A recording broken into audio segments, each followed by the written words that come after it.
Ladies, what is going on with your money?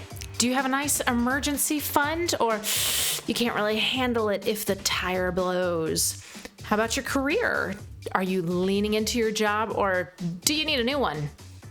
What about your goals with your accountability partner, your girlfriends, or your spouse? Are you on track to get where you want to be? Hi, I'm Katie Hyer, and I am the nosy host of the katihyershow, where we talk about personal finance, relationships, and careers.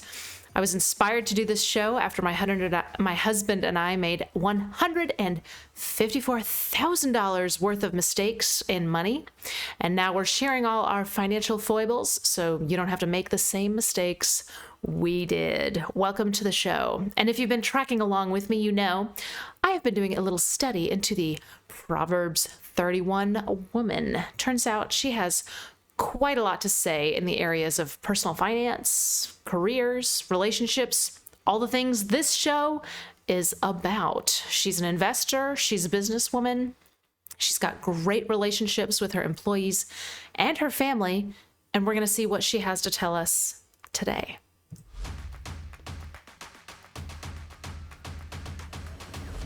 Proverbs 31:21 says, "When it snows, she has no fear for her household, for all of them are clothed in scarlet."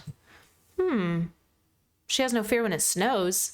Did it snow where Jesus lived? I had to do some looking, and it turns out, thanks to almighty Wikipedia, it is rare, but it does snow over there in the land of the Bible. So to me, if a rare thing happens that would put your family in harm's way or put it in danger, that's an emergency. So today's scripture from the Proverbs 31 is all about preparing for emergencies. What can you do to make an emergency fund? Now, I know what you're thinking. Pish posh, I don't need an emergency fund. I am healthy as a horse and I have a new car. Well, get this. Most Americans could not cover a $400 unexpected bill. And it turns out that you and I are going to experience an emergency of major magnitude on average every 5 to 7 years. So it's not a question of if, it's really a question of when. And so why do you need savings? A couple thoughts come to mind. If you have some emergency savings, you can sleep better at night, knowing, hey, if something were to happen, I'll have a pile of cash.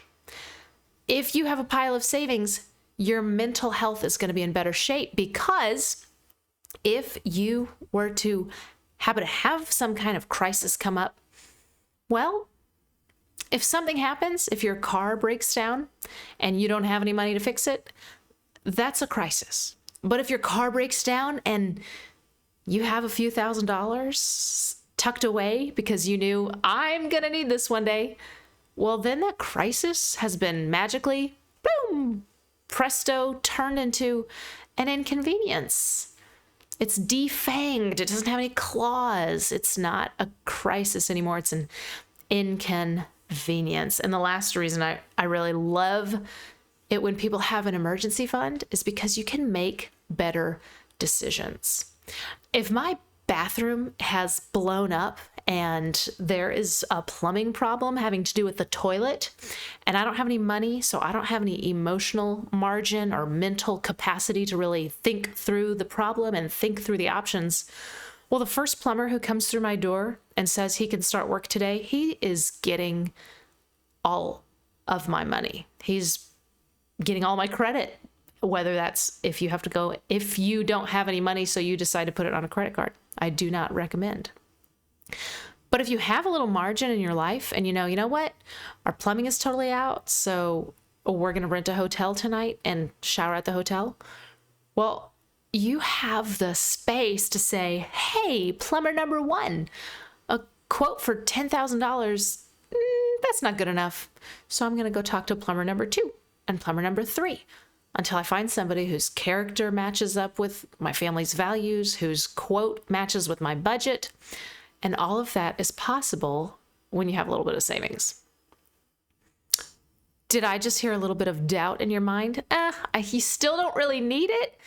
Of course you need an emergency fund. Let me share with you 9 real life examples of emergencies that have befallen the Hyer household in the past few years. In just the past 5 years, we have experienced 9 different emergencies. Ready to get into it? Number 1. My little boy, my little son, Jack, who is 4 today, when he was about 1.5, I don't even think he was 2 yet, came into our room with a handful of coins and a mouthful of coins. And we scrambled really quick. We thought we got all of Sister's piggy bank savings out of his grasp and out of his mouth. But then I thought, I think there is still a penny or some kind of coin. I think he just swallowed a coin. He wasn't really talking at this age. Can't really tell, right? But he's acting okay. He's talking, walking. Let's call 911 anyway. So the ambulance comes. First responders tell us, hey, his airway is not impeded. You are going to get that penny back in a diaper in a couple of days. Okay, we thought so. He's eaten the penny. We'll see it on the other end. The next morning we wake up after not having slept very well at all. I'm sure you can imagine. And there's Jack, fine, dandy. He drinks a bottle. He's talking. He's walking, laughing, normal self. He sits down to eat his little baby oatmeal and something is impeding his ability to swallow. And I know it. It's the penny. He has not eaten it. Turns out after we get it examined, he gets an x-ray done at the urgent care center. He has a penny lodged vertically up and down in his throat. So air can pass through, liquid can pass through, but food cannot pass through because it is wedged there. So Jack and I went to the ER where he was put under general anesthesia so it could be removed in a surgical procedure. But hey, at the end of that emergency, we got a rebate back of 1 cent. That was a joke. We really did get the penny back, but it was an emergency and it came with medical bills along afterwards. I missed work. And of course, there's the bill of the actual surgery. So, crisis number 1, baby swallowed a penny. Crisis number 2, my other son, Huck, had a horrible eye infection that just overcame his cute little eyeball within the period of 24 hours. So he went from just kind of itching an eye, maybe he had allergies or something, to, oh my gosh, is he about to lose this eye? Let's go right now. So another hospital trip with an overnight stay and lots of tests, lots of procedures. Good news is he kept the eye. Bad news is we got the bill. Emergency number 2, Huck and his eye. Emergency number 3, back to the ER for us, for Jack again. This time, he had a little bug bite on his arm that looked like it was a little inflamed. So, you do the triple anti-B, you clean it off, you do a little Neosporin, you put a Band-Aid on it. But it was still looking quite red and growing. So I took him to urgent care and they said, oh, it looks like the bug bite got infected. Let's give him some antibiotics, some more topical antibiotics, and sent us on our way. The next night, or maybe the night after, it really wasn't getting any better, but we were following the prescription. We were following the doctor's orders. We put the baby in the bath. We go to take him out. So my husband goes to lift him up, and he's holding him with his hands under his arms, and I'm behind him with a towel ready to towel off my little son. And I see, and I'm sorry, this is a little bit Dr. Pimple Popper. I know that's not the right YouTube channel for right here, so prepare yourselves. But I see a river of goop explode from his arm under the pressure of just my husband lifting him out of the tub.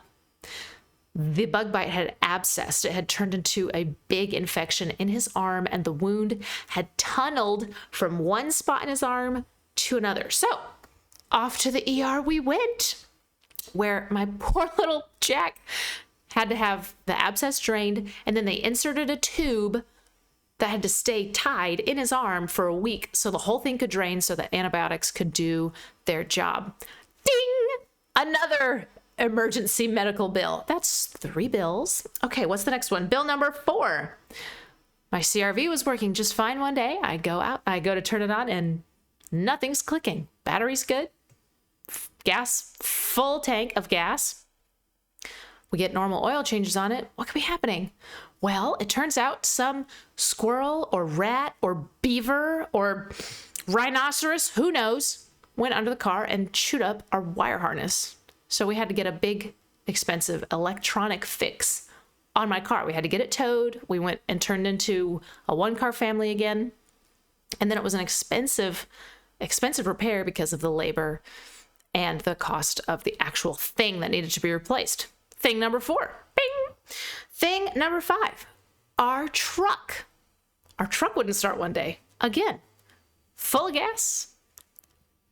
Battery life was doing just fine. We take good care of our vehicles, so what could happen? The fuel pump was out. Now, on this kind of truck, you have to remove the entire second half of the vehicle to get to the fuel pump. So replacing this couple $100 piece of equipment in the truck required a lot of labor. So, ding! Emergency fund. 1, 2, 3 kid things. 1, 2, 3 car things. Crisis number 6. The Pilot. Bing! We now have a Honda Pilot, and 2 falls ago, I think it was October of 2019, I had the pleasure of replacing the tires on my car twice in 1 week. I'm supposing there must have been some kind of construction site where there were nails in the road, something like that. I'm not sure, but either way, I had to replace the tires on my car, not once, but twice within the same pay period. That was an emergency, but luckily we had an emergency fund, so it was aggravating. It made me a little bit insane. I definitely went down on the insane meter that day. Or did I went down on the sanity meter. I went up on the insanity, because that's very frustrating to have to go to after we had just replaced them. Emergency fund. I think the car tires came with a warranty, so the second time was less expensive. It just required being totally inconvenienced and without a car for the time being, and maybe the labor cost. Either way, that was something I was very appreciative to have an emergency fund with, to totally take that off of crisis and into convenience. The next thing, let's talk about houses. Thing number 7. We had a huge old water oak tree in our yard, and a massive part of the tree came down after just age and decay, and it ruined a part of our fence. And so when we took the tree down, we could only afford to take down the colossal upper structure of the limbs, and to save quite a bit of money, because it wasn't in the budget, we left a 20-foot stump in the ground, and we would budget to take it down at a later date. Well, I'm walking around in the yard one day, and I walk on top of one of the roots, and the root just sinks under my feet. It's totally rotten. The root wasn't any kind of stable structure anymore. And I looked and I started feeling all over it, and that stump had rotted there in place. A strong wind, we have hurricanes where I'm from, a strong storm could have taken that thing out and hit our home. So we had to get the tree taken down. But that's not even the crisis. That we just budgeted for. While the tree guys were in their bucket truck and taking down the tree, he calls us and he says, "Hey, I just wanted to let you know there are 2 basketball-sized holes in your roof." And I spotted them while I was up here doing my work. We thought, "Oh, thank you so much for telling us." And gosh, darn it. Seriously? So we looked and it was true. The holes were in the roof and it looked a little old. I'm wondering, how did that happen? And folks, check your roof a little more often than we did. The problem there was the damage had gotten into the attic rafters. So not only did we have to replace the roof, we had to replace some of the architecture underneath the roof. So that was a huge expense we were not planning on. But again, thank you, emergency fund. Thing number 2 to do with the house. One day my husband was, this is thing number 8. Thing number 8. One day my husband was leaning back in his chair against the wall after dinner. We're all just sitting around the table talking. And all of a sudden, the wall gives under him. And I'm thinking, do we need to join a gym? Because walls shouldn't just give out like that. No offense, babe. Actually, what had happened in reality was our wall AC unit was quietly, sneakily, sinfully dripping water onto the wall. And the drywood was soaking up the water every day, day after day. So the drywood had just turned, the wall had just turned into a sponge. It just turned into a sponge. So when he leaned up against the drywall, it just gave out right under him. That was thing number 8. So we had to replace a wall. And then when we got in there, we realized, oh my gosh, some of the studs have been ruined too. So we had to replace studs as well. And then thing number 9 that actually happened to us. Behind our washer and dryer, the entire wall had to be replaced when we realized the washer and dryer, just the washer really, and the water hookups had been quietly leaking once again onto the back of the wall. We had to replace an entire kitchen wall. That's 9 real life emergencies. 3 having to do with kids, 3 having to do with vehicles, and 3 having to do with our house. 9 real life emergencies. Now, if I know you also have vehicles, you also have family members, and you also have an apartment or a house. They can happen to anybody at any time. So you have got to be careful. Now, let's talk real fast about how much you should have in an emergency fund. I mean, what do you need? $50? $50,000? What's a good marker? Well, I teach the system called the baby steps. It is a very simple plan. It's just 7 steps, and you to do them one after another, step by step, and you will go from broke as a joke, like we were, to having financial peace. Step 1, the very first step, is to get $1,000 in the bank. $1,000 can make a huge difference for you and your family, just having a little bit of margin between you and life. So just scrape together $1,000 as fast as you can. Now, let's say you're past baby step number 1. Baby step number 2 is pay off all your debt except for your house if you have a mortgage. Credit cards, car loans, personal loans, HELOCs, student loans, credit cards again, payday loans, student loans, all of these loans, things with a credit score, things where you owe a monthly payment, where you financed your couch, you financed your dog, you financed your fridge, all that is debt. Got to get that out of your life. When you free up your income, then you can build wealth. But if all of your income is going out to pay creditors and pay all these credit card bills and student loan bills, you're going to have a hard time setting yourself up for the future. So baby step 2, pay off all your debt.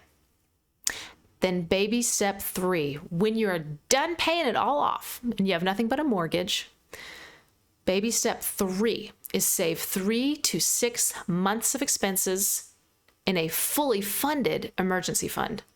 This will take your $1,000 that you had to just give a little bit of buffer between you and Murphy. Murphy, right, being Murphy's law. If something can go wrong, it will. If something can go wrong with your son and he eats a penny, it'll happen. If something goes wrong with your car and a squirrel eats your car's electronic system, it'll happen. And if something goes wrong and your walls just melt under water damage, it'll happen. Trust me. So Murphy's law, if something can go wrong, it will. An emergency fund of 3 to 6 months of expenses will help you defeat Murphy. 3 to 6 months of expenses varies broadly. For me, for you, for everybody. What are your expenses from just to live for 1 month? Multiply that by 3. Or if you want a little more security, multiply it by 4 or 5 or 6. You don't need 2 years worth of savings. That's just not letting your money go do what it needs to do in investments. But you need more than $1,000 in the long term, because layoffs happen, furloughs happen, hours get reduced, unexpected pregnancies happen, you have to take care of sick parents, all sorts of stuff can happen. So 3 to 6 months, that is the sweet spot. Let's see if we have a question.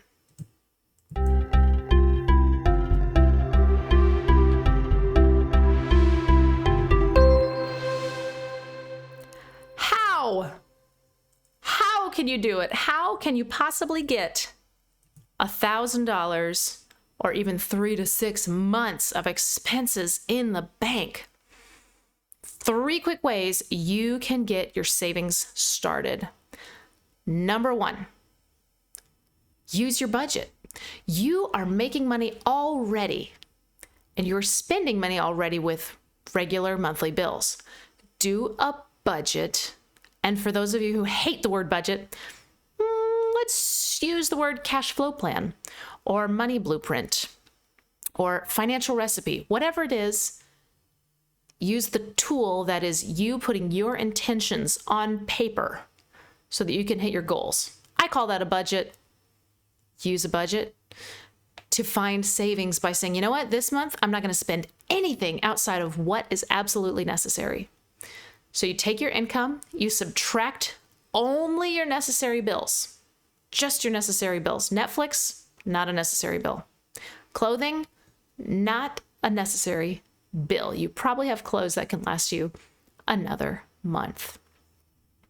Upgrading the radio in your car, not a necessary bill, right? Think about your wants versus needs. So you take your income and you subtract your bills out of it, and then whatever's left, that's your margin for the month.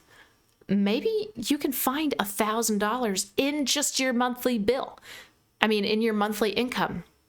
If that's you, then awesome, you will be there this month. That's not true for everybody. Some people have lots of bills like childcare and student loans and life, and some people don't make as much. So what do you do in those cases? All right, here's the next idea. Sell some stuff. Look at that ping pong table you haven't pinged or ponged in a long, long time.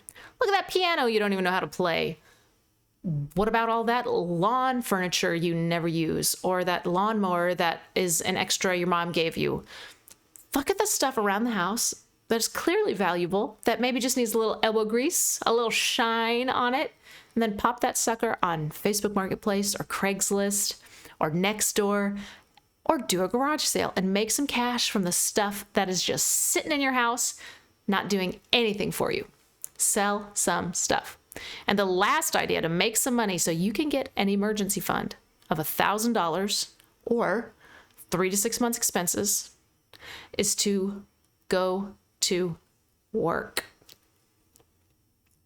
Get a side hustle or get a second job. There are tons of ways you can make extra money today with just your car and a phone. For example, there are delivery apps. You can go get somebody's groceries right now and take it to them, and you'll get paid for it. You can go dog sitting. There are tons and tons of ways to make a little bit of extra cash. Of course, you can reach for that promotion, or you can ask for extra hours. There are a lot of different ways to serve more people. So serve more people and make more money. I hope this has been helpful. Again, I encourage you, an emergency fund is non-negotiable.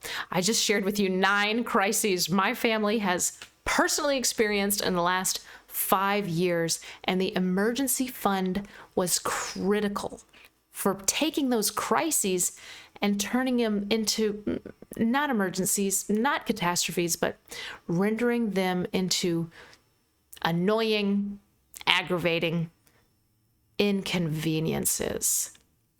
And when you have that emergency fund, life gets a lot more even, calm, stable, and all the emergencies suddenly start to go away. because they are just inconveniences. So let me ask you, ladies, what's going on with your money?